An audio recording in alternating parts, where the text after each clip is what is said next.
কত পার্সেন্ট? এটা 60%। তো কি ভাতার জন্য আবেদন করেছিলেন? কত জায়গায় করেছি, পাইনি। কি বলছে? হবে হবে, হচ্ছে না, দিচ্ছে না।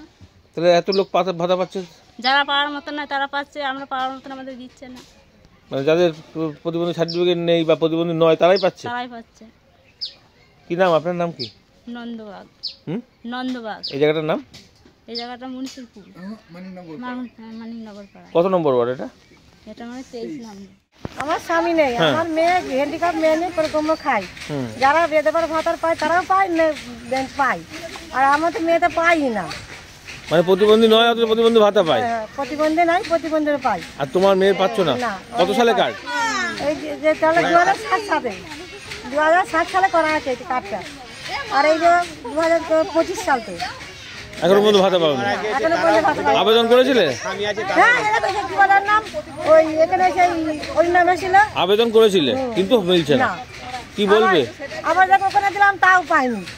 সবাই পাচ্ছে, আমরাই পাচ্ছি। কারা পাচ্ছে? যারা বিধবা পাচ্ছে তারাও পাচ্ছে, আর যারা না তারাও পাচ্ছে। যারা বিধবা পাচ্ছে। কি নাম আপনার? নাম কি? আমার নাম মর্জিনা। এই জায়গাটার নাম? সুতরাগার মানিকপাড়া। কত নম্বর ওয়ার্ড? আমাদের 23। আর আপনার স্ত্রীর নাম? আচ্ছা, এই বাড়িতে কটা পেনশন চলে, মানে গভর্নমেন্টের যে ভাতা? আমার একটা চলে। আপনার হচ্ছে বৃদ্ধ ভাতা? হ্যাঁ, বয়স্ক ভাতা। বয়স্ক ভাতা। আর আপনার স্ত্রীর?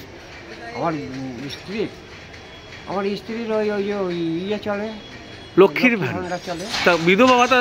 ওটা হয়েছে যে কোনো কারণে, হয়তো হতে পারে, হয়তো ভুল বছর হোক, যাই হোক, আমি তো জানি না এসব। আচ্ছা, মানে আপনাদের এই দুটো ভাতা বাদে নেই? না না, কিন্তু আপনার স্ত্রীর লোক নেই। কিন্তু আপনার স্ত্রীর নামে দেখাচ্ছে দুটো ভাতা। হ্যাঁ, তাহলে তাই তো দেখাচ্ছি। হ্যাঁ, তাহলে কি করে সেটা সম্ভব হলো? তা আপনি জানেন না টাকা ঢুকেছে? আমার ছেলেরা বন্ধু বান্ধব হয়তো করতে পারে, কিংবা যে কোনো বয়স ভুল বছর তো হতে পারে। যদি দেখছেন বিষয়টা, এটা যদি পেয়ে থাকে এটা একদম অনৈতিক। আর কার্ড দ্বারা হয়েছে, কীভাবে করে সেটা আমার সম্পূর্ণ অজানা। আমার ওয়ার্ডের যে লিস্ট আছে তাতে ওদের নাম নেই। তবে ফতেমা বিবি গাইনকেও চিনি, নাজমুদ্দিন গাইনকেও চিনি, যেহেতু তারা আমার ওয়ার্ডের লোক। নাজমুদ্দিন গাইন এখনও জীবিত, ফতেমা গাইনও জীবিত। সেক্ষেত্রে আর নাজমুদ্দিন মানবিক ভাতা পাবে, এটা আমার তো কোনো শারীরিক সুস্থ মানুষ কী করে হয়েছে সেটাও আমি অজানা।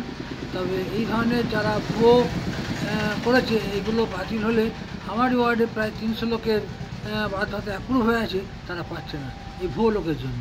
এই ভুয়ো লোকগুলো যে বাতিল হয় এতে খুব ভালো হয়। আমাদের মুখ্যমন্ত্রী তো বলেছিলেন যারা লক্ষ্মী ভাণ্ডার পায় তারা হয়তো বিধবা ভাতা পেতে পারে, সেটা ভালো জিনিস। কিন্তু সেই মহিলা তো বিধবা নয়।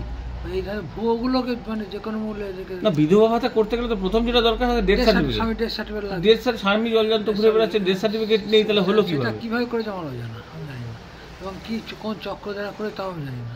শান্তিপুরের 23 নম্বর ওয়ার্ড, সেখানে একজন সুস্থ সবল মানুষ, তিনি মানবিক ভাতা অর্থাৎ প্রতিবন্ধীদের জন্য ভাতা পাচ্ছেন।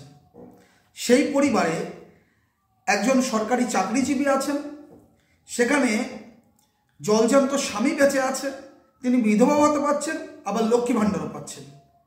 এই যে লুট চলছে সরকারি টাকা, এ টাকা তো আপনার আমার টাকা, এ টাকা তো কারোর পৈতৃক সম্পত্তি না।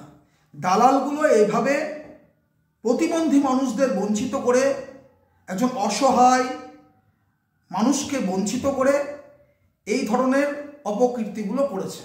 আমি বলবো শান্তিপুরের বিডিওকে অবিলম্বে এর ব্যবস্থা নিতে হবে এবং গ্রেপ্তার করতে হবে যে দালালরা এই কাজের সঙ্গে যুক্ত, এবং তারা প্রত্যেকেই, আমি স্পেসিফিক বলছি, প্রত্যেকেই তৃণমূল কংগ্রেসের সঙ্গে যুক্ত।